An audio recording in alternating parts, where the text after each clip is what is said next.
Alors, ce qu'on va décortiquer aujourd'hui, attention, ce n'est pas un manuel technique sur les cigares. Non, non, c'est l'histoire d'un lien. Un lien improbable mais incroyablement profond. Une histoire où la fumée, eh bien, elle devient un véritable langage. Et où un tout petit chihuahua se transforme en le juge le plus sévère qui soit dans l'art de l'accord. Allez, on plonge dans cet univers. Un monde de cigares très fins, de rhum d'exception, où chaque geste, chaque rituel est une philosophie en soi. On a l'atmosphère des grands salons, c'est certain, mais le cœur de notre histoire, lui, il se trouve dans une relation bien plus intime et totalement inattendue.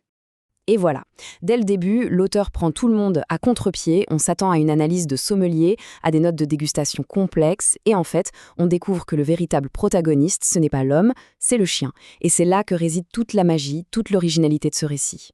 L'histoire va donc s'articuler autour de deux figures centrales.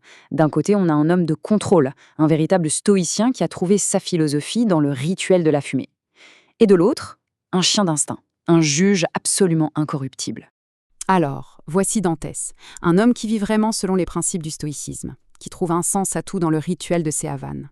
Et face à lui, Rocky, un chihuahua de 3 kilos. Mais attention, ce n'est pas juste un animal de compagnie, loin de là. Il est le juge, le critique, le sommelier ultime. Et son honnêteté, elle est brutale. Si la Rome est médiocre, le verdict tombe, net, sans appel. Leur rencontre, ce n'est pas du tout une scène d'adoption mignonne et attendrissante. Non, c'est une collision, un véritable choc qui arrive en plein milieu d'un accord mets-vin, enfin cigare-rhum, presque divin. Un moment de perfection sensorielle qui va être brutalement interrompu. Pour bien comprendre l'enjeu, là, on a une véritable leçon de maridage, d'accord ? Dantès déguste un Cohiba Berriquet BHK 58. C'est un mythe.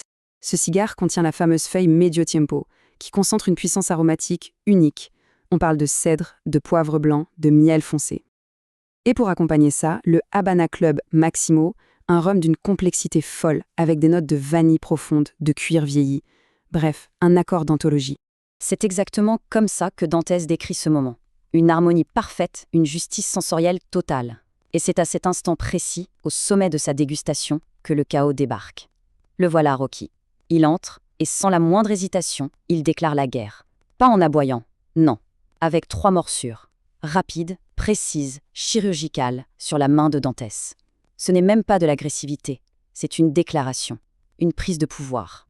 3 morsures, 3 actes, c'est le début d'un nouveau chapitre.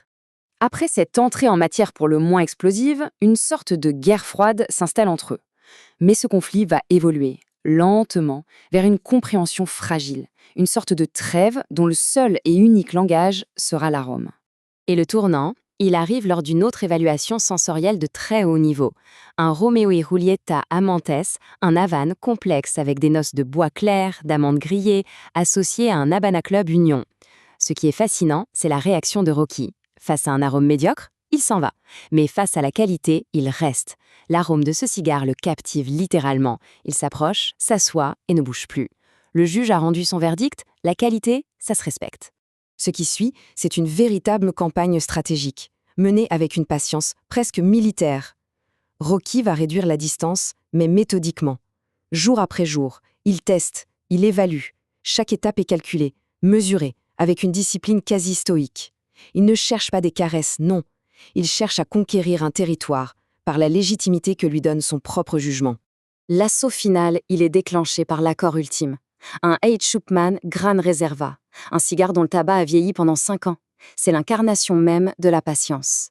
Associé à ça, un Havana Club Tributo, aux finitions exceptionnelles, en fût de whisky irlandais.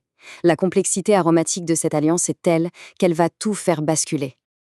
En sentant cet arôme sublime, ce mélange de tabac ancien et de notes de whisky, Rocky exécute son plan final.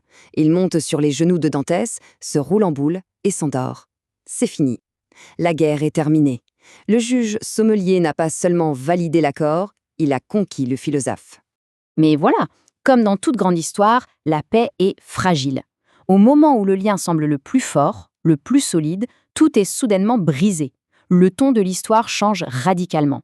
Un matin, pendant la routine de tous les jours, Rocky disparaît. Le petit patio, qui était son royaume, un endroit sûr, devient une porte ouverte sur un monde dangereux. Et la question, elle est toute simple, mais elle est chargée d'une angoisse terrible. La recherche est frénétique. Le monde extérieur, avec son bruit, sa brutalité, c'est tout le contraire de l'univers contrôlé et ritualisé de Dantès. Et la réalité, elle est terrible.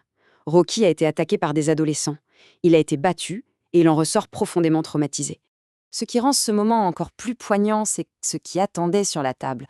Un Monte Cristo Elba et un rhum Edmundo Dantès 25 Años.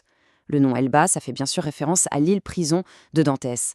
Cet accord, qui devait être dégusté ce jour-là, devient le symbole d'un rituel brisé, d'un héros emprisonné par son propre traumatisme. Alors, comment on répare un lien quand la confiance a été complètement anéantie? Eh bien, la solution viendra de ce qui a créé ce lien au tout début. L'arôme, la fumée. C'est Sophia, la fille de Dantès, qui va lui donner la clé. Une sagesse lumineuse. Le traumatisme a rendu Rocky inaccessible, que ce soit aux caresses ou aux paroles. Mais son instinct, son flair de sommelier, lui, est intact. La fumée, c'est leur terrain neutre, c'est leur langage commun. L'accord qui est choisi pour cette thérapie par l'odeur est une masterclass en soi. D'un côté, un Punch Princessas. C'est un cigare vieilli, avec des arômes très doux, réconfortants. De l'autre, le Habana Club Cuban Smoky, un rhum rebelle, vieilli dans des fûts de whisky tourbé disselés. C'est l'union de la fumée solide et de la fumée liquide, du réconfort et de la rébellion. Le rituel, il est très précis. Dantès ne cherche pas le contact. Il s'assoit par terre, se met au même niveau que le chien, et il fait une offrande d'arômes. Cette fumée dense, elle se glisse sous le lit. Et c'est cette odeur, la seule chose en laquelle Rocky a encore confiance, qui le fait sortir. Mais il ne revient pas dans les bras de Dantès. Non, il se couche à 30 centimètres. La relation est réinitialisée. La conquête doit recommencer. C'est une vraie leçon stoïque sur la nécessité de reconstruire. Mais le plus important, c'est que le lien, lui, n'est pas mort. Pour finir, cette histoire est une formidable exploration de l'amor fati, ce concept stoïcien qui consiste à aimer son destin.